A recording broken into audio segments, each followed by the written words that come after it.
Voice of law viewers அனைவருக்கும் வணக்கம். நம்ம சேனலில் நியோமேக்ஸ் வழக்கின் அப்டேட்டுகளை தொடர்ந்து பார்த்துட்டு இருக்கோம். அந்த வகையில் நம்ம ஏற்கனவே 439 சப்கிளாஸ் 2 சிஆர்பிசி குற்றவியல் நடைமுறை சட்டம் 439 உட்பிரிவு 2 கீழ் ஜாமீனை ரத்து செய்யும் வழக்குகள் அது பரத சக்கரவர்த்தி அவங்க முன்னாடி விசாரணைக்கு இருக்குது. அது BNSS பாரதிய நகரிக் சுரக்ஷா சங்கீதா 2023 அதில் 483 உட்பிரிவு 3 அப்படின்ற பிரிவின் கீழ் வரும். அதாவது 483 சப்கிளாஸ் 3 அதை பற்றி நம்ம ஏற்கனவே டீட்டெயிலாக பார்த்துருக்குறோம். அதுபோக உயர்நீதிமன்றத்தின் உள்ளார்ந்த அதிகாரங்கள் 482 சிஆர்பிசி 1973 அதாவது 482 குற்றவியல் நடைமுறை சட்டம் 1973 வருடத்து சட்டம் அது இப்போ BNSSல பாரதிய நகரிக் சுரக்ஷா சங்கீதா 2023 அந்த வருஷ சட்டத்தின்படி 528 செக்ஷன்ல இருக்குது. இது எல்லாமே நம்ம ஏற்கனவே பார்த்துட்டோம். அப்புறம் செக்ஷன் 5A ஆஃப் டேன்பிட் ஆக்ட், அந்த டேன்பிட் ஆக்ட் டேன்பிட் நீதிமன்றம் மற்றும் DR வகுப்புள்ள அதிகாரங்கள் 5A அப்படின்றத நம்ம பார்த்துருக்குறோம். அந்த வகையில் இப்போ தொடர்ந்து இன்னொரு சட்ட நடைமுறை உயர்நீதிமன்றத்தில் பயன்படுத்தப்படுது. தினமும் நம்ம செய்தித்தாள்கள்லையும் தொலைக்காட்சியிலையும் அந்த நியூஸ் எல்லாம் பார்க்குறோம். நிறைய உத்தரவுகள் பிறப்பிக்கப்பட்டிருக்குது. விரைந்து வழக்கம் முடிக்கணும், அதில் அந்த சொத்துக்களை மக்களுக்கு பிரித்து கொடுக்கறதுக்கு நடவடிக்கை எடுக்கணும், இந்த மாதிரிலாம் சில உத்தரவுகள் வந்துட்டு இருக்குது. அது பார்க்குறோம். அதில் சொத்துக்களை கைப்பற்ற வேண்டும், டு அட்டாச் தி ப்ராப்பர்ட்டி, அதெல்லாம் பார்க்குறோம். அது என்ன ப்ரொவிஷன் அப்படின்றத பார்த்தா the constitution of India article 226 அதில் வருது.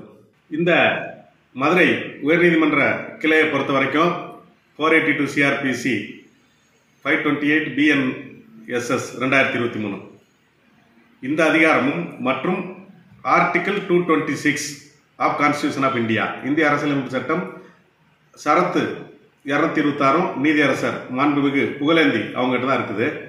அதில் என்னன்னா மீதி சட்டங்கள் எல்லாம் சொல்லும்போது நம்ம செக்ஷன் சொல்கிறோம், பிரிவு, இங்கிலீஷில் செக்ஷன், தமிழில் பிரிவு. ஆனால் கான்ஸ்டியூஷனில் மட்டும் என்ன சொல்கிறோம்னா ஆர்டிக்கிள்னு சொல்கிறோம். அது ஆர்டிக்கிள், தமிழில் அதை சரத்துன்னு சொல்கிறோம். அதனால் ஆர்டிக்கிள் 226 இந்திய அரசியலமைப்பு சட்டத்தின் சரத்து 226 கீழ் அந்த இது வரும். அதில் என்ன போடுறாங்கன்னா டு அட்டாச் தி ப்ராப்பர்ட்டி, சொத்துக்களை ஜப்தி செய்வது. அந்த அக்யூஸ்டுகளை பேரை போலீஸ் சேர்க்காம இருந்தால் direct the police to include the name of the accused. அந்த குற்ற எதிரிகள், குற்ற வழக்கில் உள்ள எதிரிகளை இந்த வழக்கில் சேர்க்கணும், அவங்க சொத்துக்களை கைப்பற்றணும்.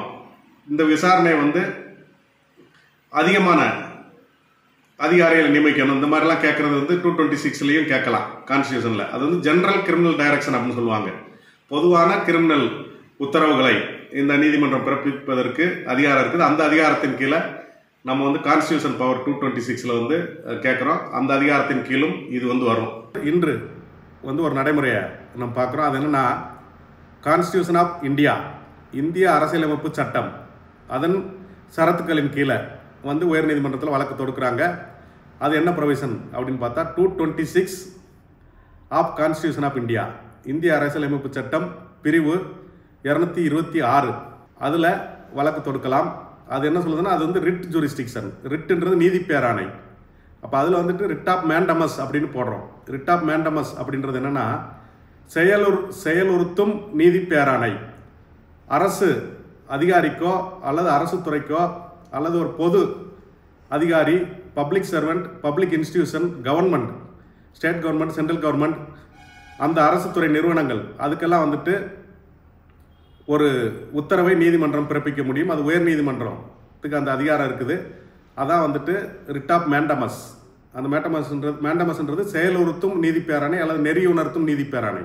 அதில் என்ன சொன்னால் ஒரு செயலை செய்ய வேண்டிய அதிகாரி செய்யாமல் இருந்தால் அதை செய்கிறதுக்கு டூ சம்திங், அல்லது ஒரு செயலை செய்யக்கூடாத அரசு அதிகாரி தவறான ஒரு செயலை செய்தால் டோன்ட்ஸ், செய்யக்கூடாது அப்படின்னு அவங்களுக்கு உத்தரவுகளை பிறப்பிக்கிறாங்க. இந்த ப்ரொவிஷன் சென்னை உயர்நீதிமன்றத்தில் WP நம்பர் அப்படின்னு கொடுப்போம், ரிட் பெட்டிஷன் நம்பர்.